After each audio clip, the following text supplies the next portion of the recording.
দেবভূমি ভারতে যুগে যুগে অবতার রূপে জন্মেছেন স্বয়ং ঈশ্বর। এমনই এক দিব্য জীবন যার সাথে কথোপকথনে সেই সাক্ষাৎকার তুলে এনেছিলেন শ্রী মহেন্দ্রনাথ গুপ্ত। শ্রী গদাধর চট্টোপাধ্যায় হুগলি জেলার কামারপুকুরে জন্মগ্রহণ করেন এবং পরবর্তীকালে দক্ষিণেশ্বর কালী মন্দিরে কঠোর সাধনায় সিদ্ধিপ্রাপ্ত হন। তার নাম হয় শ্রী শ্রী রামকৃষ্ণ পরমহংস।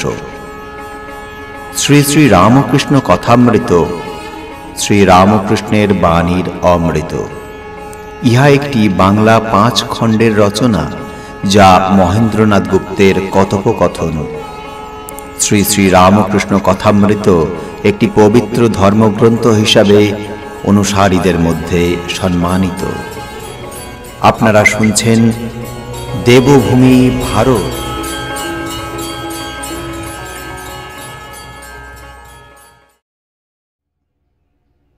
নবম অধ্যায়, প্রথম পরিচ্ছেদ। ইংরেজি 28শে নভেম্বর 1883 খ্রিস্টাব্দ। আজ বেলা 4:05টার সময় শ্রীরামকৃষ্ণ শ্রীযুক্ত কেশবচন্দ্র সেনের কমলকুটির নামক বাটিতে গিয়াছিলেন। কেশব পীড়িত, শীঘ্রই মর্তধাম ত্যাগ করিয়া যাইবেন। কেশবকে দেখিয়া রাত্রি 7টার পর মাথা ঘষা গলিতে শ্রীযুক্ত জয়ের গোপালের বাটিতে কয়েকটি ভক্ত সঙ্গে ঠাকুর আগমন করিয়াছেন। ভক্তেরা কত কি ভাবিতেছেন। ঠাকুর দেখিতেছি নিশিদিন হরিপ্রেমে বিহবল। বিবাহ করিয়াছেন, কিন্তু ধর্মপত্নীর সহিত এরূপ সংসার করেন নাই। ধর্মপত্নীকে ভক্তি করেন, পূজা করেন, তাহার সহিত কেবল ঈশ্বরীয় কথা কহেন, ঈশ্বরের গান করেন, ঈশ্বরের পূজা করেন, ধ্যান করেন। কায়িক কোনো সম্বন্ধই নাই। ঈশ্বরী বস্তু আর সব অবস্তু ঠাকুর দেখিতেছেন।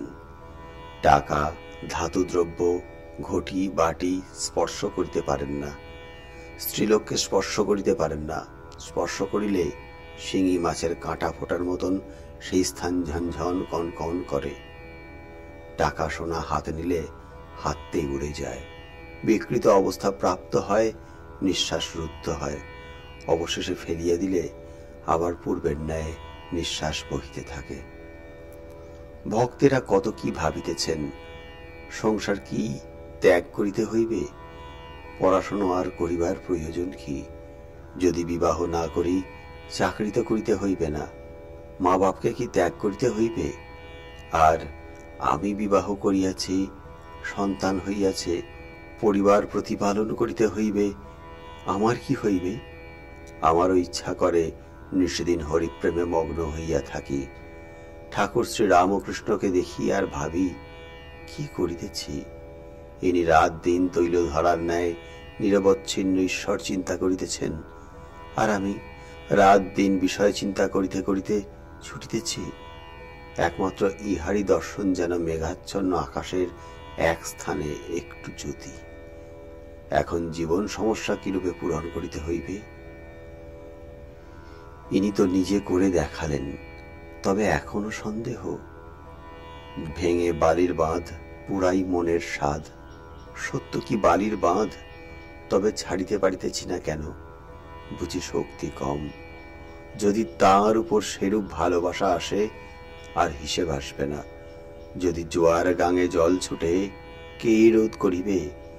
যে প্রেমোদয় হওয়াতে শ্রী গৌরাঙ্গ কৌপিন ধারণ করেছিলেন, যে প্রেমে ঈশা অনন্য চিন্তা হয়ে বনবাসী হয়েছিলেন, আর প্রেমময় পিতার মুখ চেয়ে শরীর ত্যাগ করেছিলেন, যে প্রেমে বুদ্ধ রাজভোগ ত্যাগ করে বৈরাগী হয়েছিলেন, সেই প্রেমের এক বিন্দু যদি উদয় হয়, এই অনিত্য সংসার কোথায় পড়ে থাকে? আচ্ছা, যারা দুর্বল, যাদের সে প্রেমোদয় হয় না, যারা সংসারী জীব, যাদের পায়ে মায়ার বেড়ি, তাদের কি উপায়? এই প্রেমিক বৈরাগী মহাপুরুষের সঙ্গ ছাড়িব না। দেখি উনি কি বলেন। ভক্তেরা এইরূপ চিন্তা করিতেছেন। ঠাকুর জয়গোপালের বৈঠকখানায় ভক্ত সঙ্গে উপবিষ্ট। সম্মুখে জয়গোপাল, তার আত্মীয়েরা ও প্রতিবেশীগণ।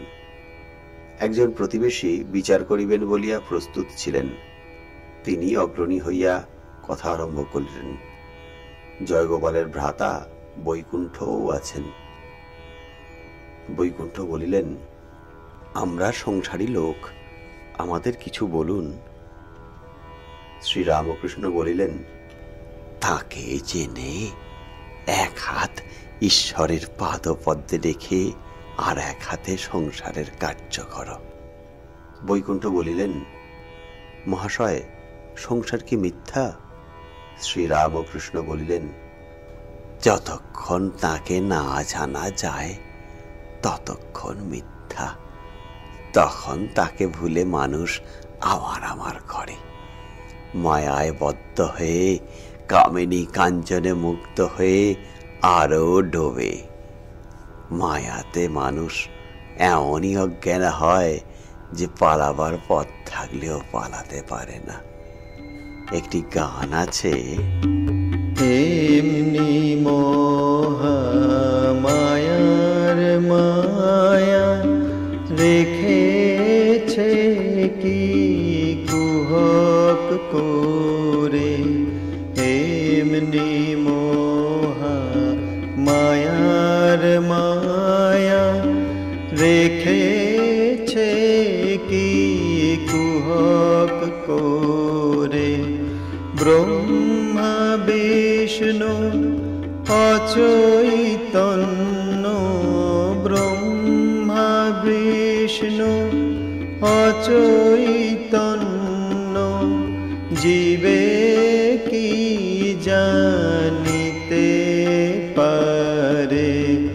এমনি মহামায়ার মায়া রেখেছে কি কুহক করে। এমনি মহামায়ার মায়া রেখেছে কি কুহক করে। এমনি মহামায়ার মায়া বেল করে ঘূর্ণি পাতে মিন প্রবেশ করে তাতে।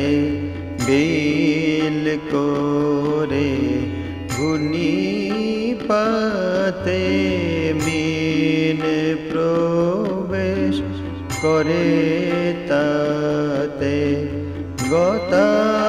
গতায়াতের পথ আছে, গতায়াতে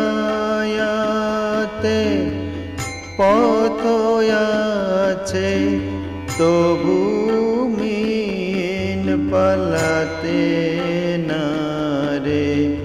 এমনি মহামায়ার মায়া রেখেছে কি কুহক করে। এমনি মহামায়ার মায়া, মহামায়ায় বদ্ধ গুটি, মহামায়ায় বদ্ধ গুটি, আপনার নালে আপনি মরে। এমনি মহামায়ার মায়া রেখেছে কি কুহক করে। এমনি মহামায়ার মায়া রেখেছে কি কুহক করে।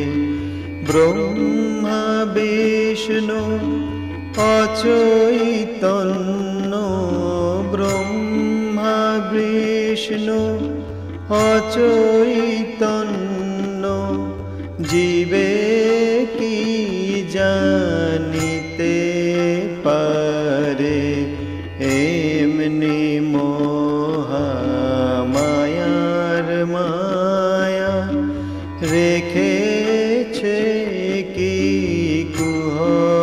করে, এমনি মহামায়ার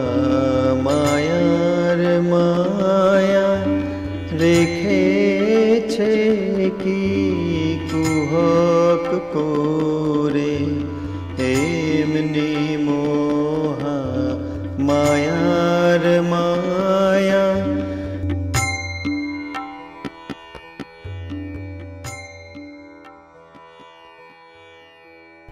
তোমরা তো নিজে নিজে দেখছো সংসার অনিত্য। এইবারই দেখো না কেন, কত লোক এলো গেল, কত জন্মালো, কত দেহ ত্যাগ করলে। সংসারের এই আছে এই নাই, অনিত্য। যাদের এত আমার আমার করছো, চোখ বুঝলেই নাই। কেউ নাই, তবু নাতির জন্য কাশি যাওয়া হয় না। আমার হারুর কি হবে? যাতায়াতের পথ আছে, তবু মিন পালাতে নারে। গুড়ি পোকা আপন নালে আপনি মরে। হ্যাঁ, বুঝেছ? এরূপ সংসার মিথ্যা, অনিত্য। একজন প্রতিবেশী বলিলেন, মহাশয়, এক হাত ঈশ্বরে আর এক হাত সংসারে রাখবো কেন? যদি সংসার অনিত্য, এক হাতই বা সংসারে দিব কেন? শ্রীরামকৃষ্ণ বললেন, তাকে জেনে সংসার করলে অনিত্য নয়। গান শোনো। মনে রে কৃষি কাজ জানো না, মন রে কৃষি কাজ জানো না, এমন মানব জমিন রইল পতি, আবাদ করলে ফল তো সোনা। মানব জমিন রইল পতি, আবাদ করলে ফুল তো সোনা। মনে রে কৃষি কাজ জানো না, মনে রে কৃষি কাজ জানো না। কালী নামে দাও রে বেড়া, ফসলে তছরূপ হবে না। কালী নামে দাও রে বেড়া, ফসলে তছরূপ হবে না। সে যে মুক্ত কেশির শক্ত বেড়া, তার কাছে তেজম ঘেঁষে না। মুক্ত কেশির শক্ত বেড়া, তার কাছে তেজম ঘেঁষে না। মনে রে কৃষি কাজ জানো না, মনে রে কৃষি কাজ জানো না। অদ্য কিংবা শতাব্দান্তে বাজাপ্ত হবে জানো না। অদ্য কিংবা শতাব্দান্তে বাজাপ্ত হবে জানো না। এখন আপন এক তারায় মনে রে চুটিয়ে ফসল কেটে এনে না। আপন এক তারারে মনে রে চুটিয়ে ফসল কেটে এনে না।